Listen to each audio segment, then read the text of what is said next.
et ça va être les top et flops du mois de mars et d'avril. Donc en retard, je sais, comme les favoris. Comme je vous ai dit dans ma vidéo des favoris, je suis vraiment très en retard sur les vidéos. Je sais, j'en suis vraiment désolée, mais j'ai pas pu faire autrement. Donc voilà, donc comme d'habitude j'ai 3 flops et 3 tops. Ce sera toujours ça, et comme dans ma vidéo favoris, comme je vous ai dit, ça va peut-être arrêter dans pas longtemps, dans quelques mois je vais peut-être sans doute arrêter les favoris, les tops et flops, car j'ai presque plus de produits à vous faire montrer. Voilà, franchement tous les produits que je vous présente, c'est ceux que j'utilise pratiquement tout le temps. Voilà, c'est un peu compliqué, j'essaie vraiment de chercher vraiment de tout, mais c'est un peu beaucoup dur. Voilà. Bref, on va tout de suite commencer. Donc je vais commencer toujours par un top, et c'est le shampoing sec de Desange. Donc je vais vous en parler, et comme dans les favoris, je vous ferai voir ça de plus près. C'est pas comme iMovie ou comme d'autres logiciels de montage où je peux vous faire voir en image et parler en même temps. Ça marche pas avec Movie Maker, donc voilà, je suis désolée, mais je vous le ferai voir à la fin quand je vais finir d'en parler. Donc je disais que c'est un shampoing sec, désolé, retouche éclat, fraîcheur et volume. Ça fait un petit moment que je l'ai, que j'utilise que quand j'ai les cheveux quand même un peu gras, qui commencent à être un peu gras. Ça marche. Le volume, ça marche un peu, en fait ça dépend. Franchement pour moi ça dépend. C'est mis innovation formule pigmentée sans résidu blanc visible. Alors ça par contre c'est faux. Sans résidu blanc visible, franchement j'en ai toujours un peu. Pas énormément non plus, mais j'en ai quelques-uns, par exemple vers le devant. Comme j'en mets ici, ou alors ici, voilà, sous les autres cheveux ça se voit pas, mais ici si on se rapproche plus, j'en ai. Voilà, c'est idéal cheveux blonds et clairs, donc j'ai pris pour ma teinte. C'est justement peut-être pour ça que j'ai des résidus blancs visibles, parce que justement je suis pas blonde naturelle sur mes racines, mais que sur mes pointes. Donc pour celles qui vont se demander et qui viennent d'arriver, je n'ai pas de tie and dye, c'est une couleur, enfin plutôt un genre de balayage, ou plutôt des mèches, plein de mèches que j'ai mis partout, sans toucher à ma racine. Voilà, je voulais vraiment pas toucher à ma racine parce que mon cuir chevelu est très mal la dernière fois. Donc voilà, j'ai utilisé 2 fois sans vous mentir, et franchement j'en suis satisfaite quand même. Ça enlève quand même le sébum qu'on a dans les cheveux. Par contre c'est vrai en volume, bon genre je vois pas non plus un volume de ouf, mais un petit volume quand même. Et en fraîcheur, bon, bof quoi, enfin... Moi je m'en fiche un peu que ce soit en fraîcheur ou pas, tant que ça enlève le sébum que j'ai dans les cheveux et que ça met du volume comme ils disent. Le prix je peux plus vous le dire, mais ça doit être dans les 3,90 €, un truc de genre, donc ça coûte quand même assez cher. C'est de la marque, hein, c'est pas de la U ou n'importe quoi. Et ils disent qu'en fait faut laisser poser environ 2 minutes, puis brosser soigneusement des racines jusqu'aux pointes. Et justement c'est la première fois où j'ai utilisé, donc j'ai suivi les conseils professionnels que c'est mis dessus, et franchement ça n'a pas marché. Justement j'ai été déçue, j'ai fait ok, j'ai pris ça et au final ça marche pas comme je le veux. Je trouve que ça m'a aplati les cheveux en les coiffant, que au final ça a rendu la brosse blanche et que j'en foutais plein partout. C'était même pas possible. Et donc j'ai essayé, donc j'ai remis et j'ai fait la même technique que d'autres youtubeuses et comme d'autres shampoings secs. Donc j'ai attendu quelques secondes et j'ai mis avec les mains. Voilà, j'ai vraiment frotté avec les mains jusqu'à temps que j'ai plus de résidus blancs dans les cheveux, et franchement ça marche mieux, il y a plus de volume et ça enlève tout le sébum qu'il y a dans la tête. Enfin dans la tête, sur les cheveux bien sûr, parce que dans la tête ça va être un peu dur. Donc voilà. C'est un top quand même, parce que pour deux fois d'utilisation, la deuxième fois ça m'a quand même plu. Donc voilà pour ce petit shampoing sec. Donc maintenant on va passer à un flop, et je vous en ai souvent parlé. C'est mon démaquillant Barbara Gould. Donc celui-là, si vous me suivez depuis mes débuts, vous le connaissez. franchement, pourquoi c'est un flop et pourquoi je l'utilise autant en fait, c'est que le problème c'est que j'ai que ça comme démaquillant. Voilà. Et il démaquille très mal. Voilà, je l'ai pris pour son grand format, parce qu'il a un format 300 ml et c'est mis nettoie en douceur, tonifie et hydrate, sans alcool, ne pique pas les yeux. Voilà, sauf qu'en fait j'ai pas regardé que c'était qui enlevait le waterproof. Voilà, c'est vrai, sur ça j'ai pas trop tilté la première fois quand je l'ai vu. Et comme j'ai en fait le mascara, je mets souvent celui-là de Bourjois, donc qui est waterproof. Donc voilà, quand je nettoie mes yeux, franchement il nettoie très mal les yeux. C'est mis pour visage, yeux et lèvres. Faut en passer assez souvent quand même. En un seul coup ça enlève pas tout. Pour le visage ça marche, pour les yeux c'est une vraie catastrophe, ça enlève vraiment que dalle, genre frotter. Et comme j'ai les yeux énormément sensibles, c'est même pas possible. Et pour les lèvres, alors j'aime pas me passer franchement ça sur les lèvres, mais quand j'ai vraiment du rouge à lèvres rouge, je le passe, mais sinon j'enlève à l'eau. Sinon je peux pas parce que juste l'odeur en fait, voilà. Enfin, l'odeur elle est bonne hein, quand même, hein. C'est une odeur normale pour une odeur de démaquillant.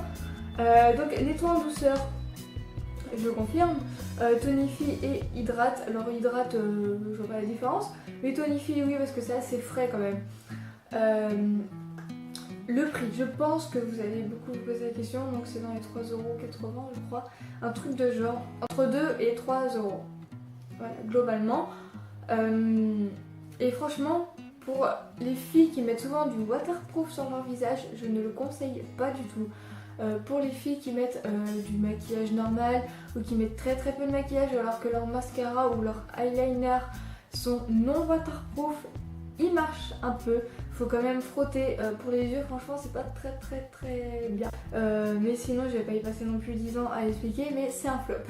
Donc après c'est le deuxième top et c'est vraiment très simple, c'est une lime à ongles de J'aimais Maybelline que j'ai eu à Noël par ma mère. Et c'est justement à 4 surfaces, donc là pour limer, pour vraiment enlever de la surface sur l'ongle. Là c'est pour, on va dire, lisser, enlever les petites bosses et tout ça. Là franchement peut-être pour rendre un peu plus lisse.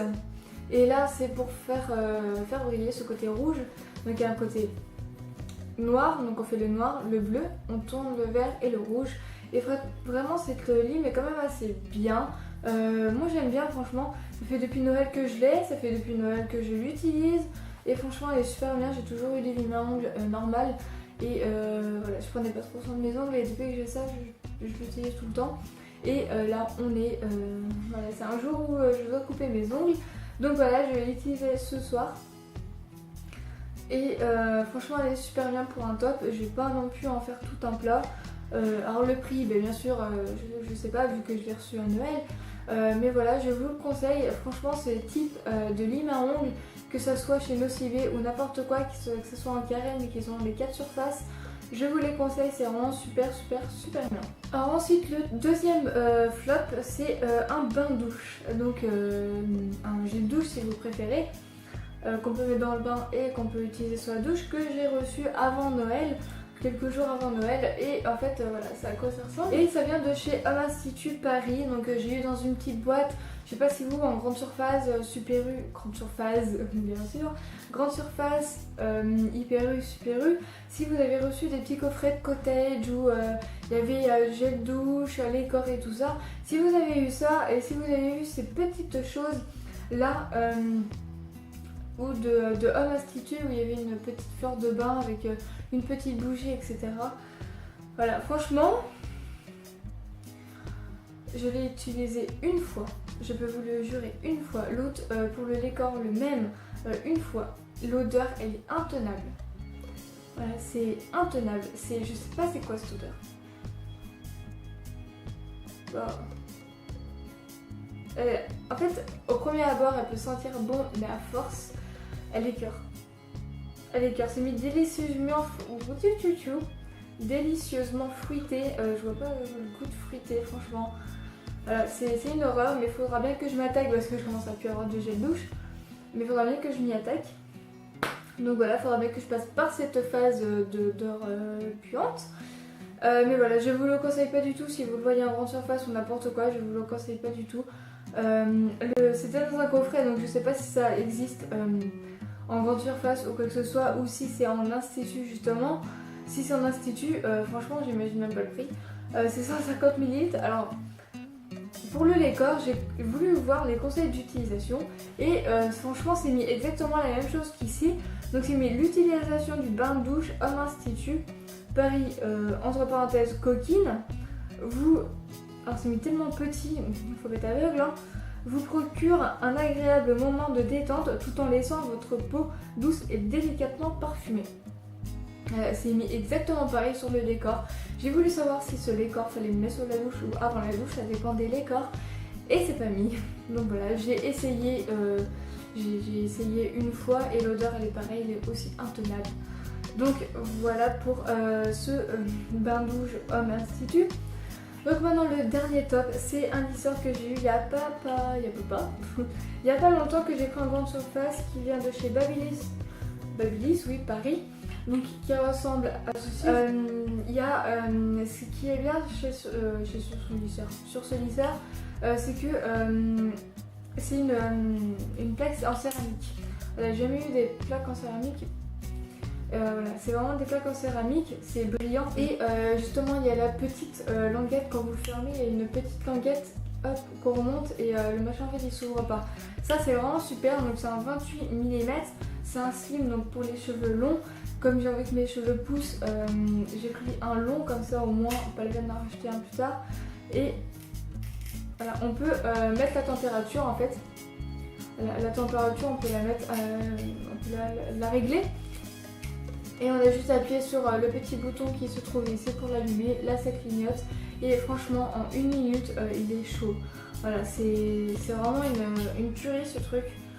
Voilà, donc ce qui est dommage par contre, c'est que le réglage on ne peut pas voir quel est le degré, mais voilà, on peut au moins, je pense que c'est jusqu'à 280 degrés au maximum, et ça doit être minimum 180, je pense, un truc de ce genre, si je m'en souviens bien dans tous les autres où on voit le réglage. Donc voilà, donc là où il y a le fil pour brancher, voilà, ça se tourne, donc c'est plutôt pas mal ce système, moi j'aime beaucoup.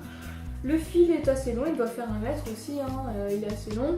C'est une prise comme ça, donc c'est pas vraiment les grosses prises, c'est vraiment une prise fine et franchement ça aussi c'est super bien. Je l'ai eu avant Noël, ça aussi peut-être un mois avant Noël, enfin un mois avant Noël, oui. Et voilà, il m'a toujours servi franchement pour faire mes boucles, voilà, que vous voyez là. C'est une pure tuerie. L'autre que j'ai acheté, et je crois qu'il vient de chez Babyliss aussi. Mais franchement ce lisseur il est vraiment super bien. Le fil électrique, enfin, le fil pour brancher est vraiment très ample, très souple je vais dire.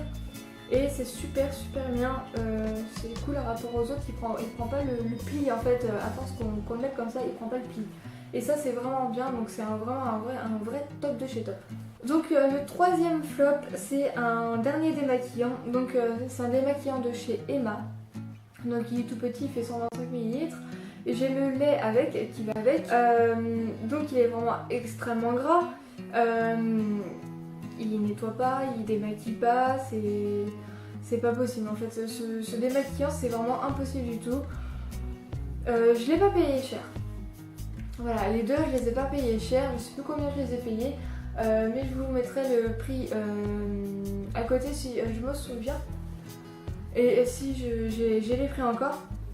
C'est nous, j'aime casser les couilles. Reste à ta place, bouge pas. Donc voilà ce que j'ai à dire sur ce démaquillant. Franchement c'est vraiment franchement c'est un flop de chez flop. Et voilà les filles, la vidéo est terminée, j'espère qu'elle vous aura plu. N'hésitez pas à la partager sur tous les réseaux sociaux, ça me ferait vraiment très plaisir. Dites-moi aussi dans les commentaires quels sont vos tops et vos flops du mois ou du mois dernier ou n'importe quel mois. Je serais vraiment très ravie de le savoir. Dites-moi aussi si vous avez testé quelques produits que je vous ai fait montrer. N'hésitez pas aussi à me rejoindre sur les réseaux sociaux, sur Instagram, Facebook et Twitter. Sur ce, je vous fais plein de gros bisous et je vous retrouve pour une prochaine vidéo. Bye!